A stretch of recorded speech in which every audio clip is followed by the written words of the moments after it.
Once upon a time, we used to listen to each other. Our pain, our joy, our fears, our hopes, and most importantly, our dreams. But somewhere along the way, we got lost and we forgot how to listen. But don't you worry. These stories will have an impact that will help guide you back. Because this is the Rayless Reverie.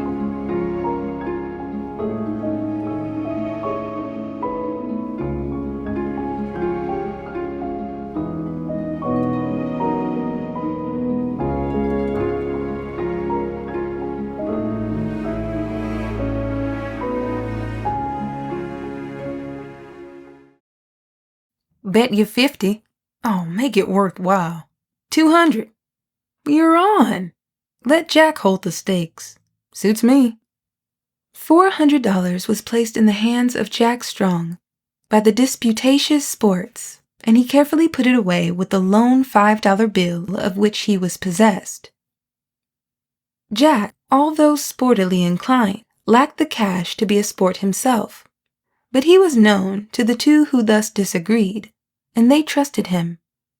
He might be poor, but he was honest.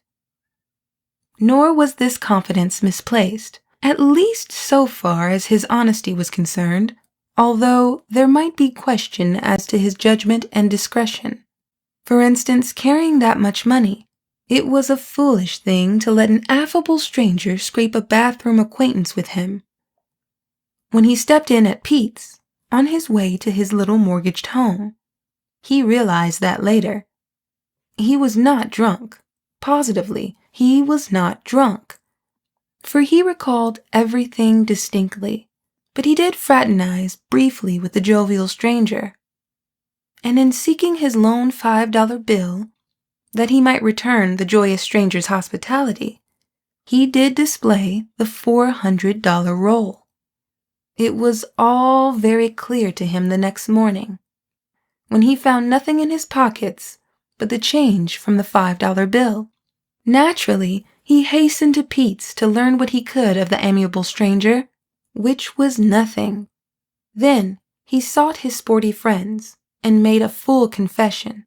They regarded him with coldly suspicious eyes, deeming it strange that one so wise should happen to be robbed when he was carrying their money. He promised restitution, but they were not appeased, for they well knew that it would take him about 4 years to repay $400. He went to the police, and the police promised to do what they could to identify, locate, and apprehend the sociable stranger. But there was still much in the attitude of the sporty pair to make him uneasy. He remained at home that evening, having neither heart nor money for livelier places, and about 8 o'clock he had his reward. The police telephoned him that they had the genial stranger in custody. "Hold 'em!" he cried jubilantly. "I'll be right down." He was rushing for his hat when his wife, who had been strangely silent and thoughtful, stopped him. "John," she said, "I'd like to have a word with you before you go. Why have you deceived me?" "Deceived you?" he exclaimed. "Yes, deceived me," she repeated severely. "I've suspected this duplicity for some time, and now I have proof. When I asked you for $10 yesterday, you said you didn't have it, but last night I found $400 in your pocket." Hal and Petey! Great jumping grasshoppers! I've had a man arrested for that, and 2 others are just about ready to beat me up. Where is it, Mary? Quick! "I applied it on the mortgage,"